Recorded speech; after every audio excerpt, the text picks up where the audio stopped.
Good morning बच्चों। बेटा आज हम हिंदी व्याकरण में पाठ 21 अव्यय या अविकारी शब्द पढ़ेंगे।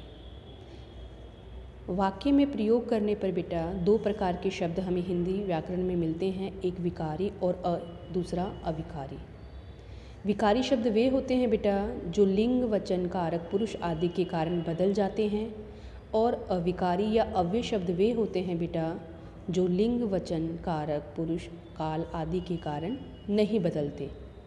अव्यय दो शब्दों के मेल से बना है बेटा, अ और वय।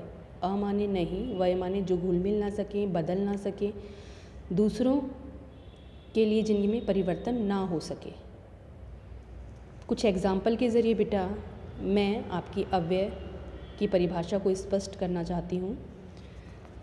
लड़का चुपचाप खड़ा है, लड़की चुपचाप खड़ी है, लड़के चुपचाप खड़े हैं। इन तीन सेंटेंस में बेटा लड़का जो हमारा करता है उसी के क्रिया जो है हमने खड़ा है कर रखी है। दूसरा एग्जाम्पल लड़की चुपचाप खड़ी है, तो लड़की हमने जब बेटा स्त्रीलिंग करता कर दिया तो हमारी क्रिया भी उसी के अनुरूप खड़ी है हो गई। फिर हमने बेटा जब बहुवचन किया लड़के चुपचाप खड़े हैं, तो लड़के बहुवचन पुल्लिंग के हिसाब से हमारी क्रिया हो गई खड़े हैं। पर बेटा हम तीनों एग्जाम्पल में हमने देखा कि एक शब्द जो आपका चुपचाप है वो नहीं बदला किसी भी स्थिति में, चाहे हमने कर्ता बदला हो चाहे हमने क्रिया बदली हो, पर वो चुपचाप बेटा तीनों सेंटेंसों में ज्यों का त्यों हमने प्रयोग किया। तो वे शब्द जो लिंग वचन काल कारक और पुरुष के कारण ना बदले बेटा वो हमारे कहलाते हैं अविकारी शब्द। आपके एग्जाम्पल और भी हैं बेटा, देखिए मोहन,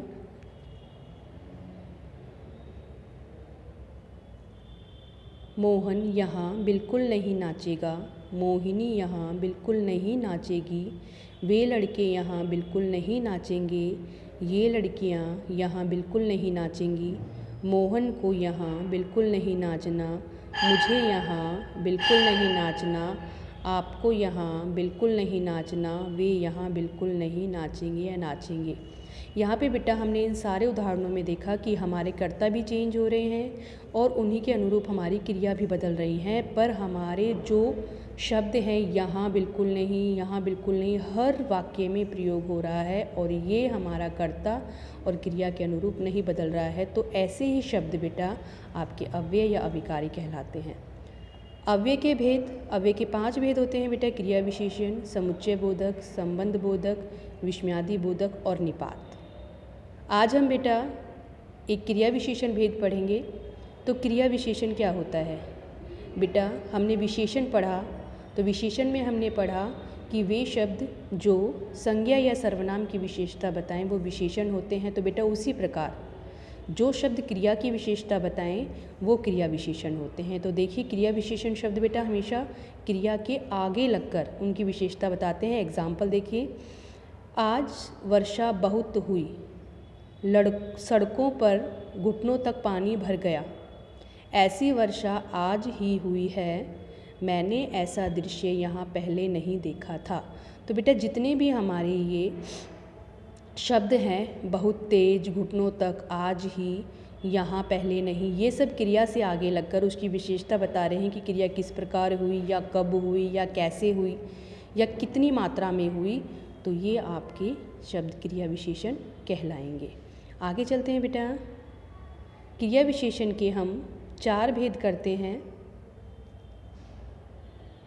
रीतिवाचक, परिमाणवाचक, समय संबंधी और स्थान संबंधी।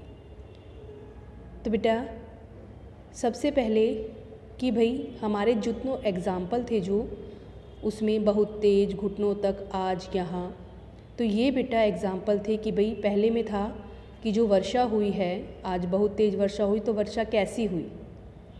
फिर सड़कों पर घुटनों तक पानी भर गया, तो कितना पानी भर गया, कितना से हमें आंसर मिल रहा है, ऐसी वर्षा आज ही हुई है। तो आज हमारा बेटा यहाँ क्रिया विशेषण है।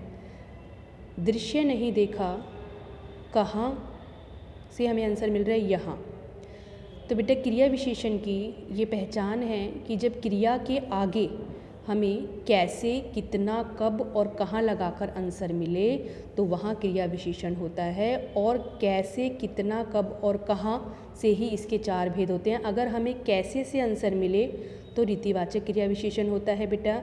अगर हमें मात्रा कितनी से आंसर मिले तो वो परिमाणवाचक होता है।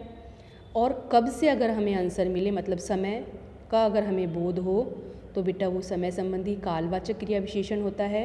और अगर हमें कहाँ से आंसर मिले तो वो स्थान संबंधी विशेषता बताता है और स्थानवाचक क्रिया विशेषण होता है। तो क्रिया की विशेषता बताने वाले शब्द आपके क्रिया विशेषण कहलाते हैं बेटा। क्रिया के भेद आपके 4 हैं। सबसे पहला आपका रीतिवाचक, कालवाचक, स्थानवाचक और फिर परिमाणवाचक। रीतिवाचक, क्रिया की रीति मतलब क्रिया किस प्रकार हुई इसका बोध कराने वाले विशेषण रीतिवाचक क्रिया विशेषण कहलाते हैं।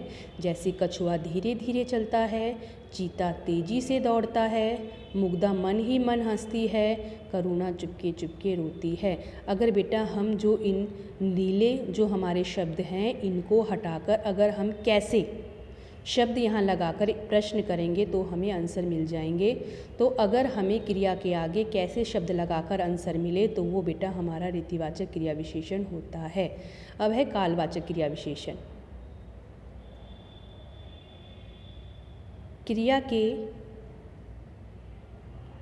क्रिया के समय का बोध कराने वाले विशेषण कालवाचक क्रिया विशेषण कहलाते हैं। जैसे वह अभी आएगा, मैं उससे पहले से जानता हूँ, उसकी परीक्षा कल है, समय शाम कब तक आएगा। ये रंगीन शब्द क्रिया के समय का बोध करा रहे हैं। ये कालवाचक क्रिया विशेषण कहलाते हैं। अगर बेटा हमें क्रिया के आगे कब लगाकर अगर आंसर मिले तो वो आपके कालवाचक क्रिया विशेषण कहलाते हैं जो क्रिया के समय संबंधी विशेषता बताते हैं। फिर है आपका स्थानवाचक क्रिया विशेषण। क्रिया के स्थान का बोध कराने वाले विशेषण स्थानवाचक क्रिया विशेषण कहलाते हैं। जैसे इधर आइए, वहाँ धूप पड़ी है, ऊपर मत जाइए, पानी के अंदर बहुत सारी मछलियाँ हैं। तो ये हमें बेटे स्थान के बारे में बता रहा है। अगर हमें क्रिया के आगे कहाँ लगाकर आंसर मिले तो वो आपका स्थान संबंधी विशेषता बताने वाला स्थानवाचक क्रिया विशेषण होता है। लास्ट या अंतिम भेद जो है बेटा इसका परिमाणवाचक क्रिया विशेषण। क्रिया के परिमाण अर्थात मात्रा का बोध कराने वाले विशेषण परिमाणवाचक क्रिया विशेषण कहलाते हैं। जैसे मेरी बात सुनकर वह बहुत हंसा, पुष्पा बहुत कम बोलती है, इसे ज़रा पढ़ लेने दो, मेरे लिए भी थोड़ा खाना छोड़ दो। तो क्रिया की मात्रा अगर क्रिया के आगे बेटा हमें कितना लगाकर अगर आंसर मिले तो वो परिमाणवाचक क्रिया विशेषण होता है। तो इस प्रकार बेटा हमने क्रिया विशेषण, क्रिया की विशेषता बताने वाले शब्द क्रिया विशेषण कहलाते हैं।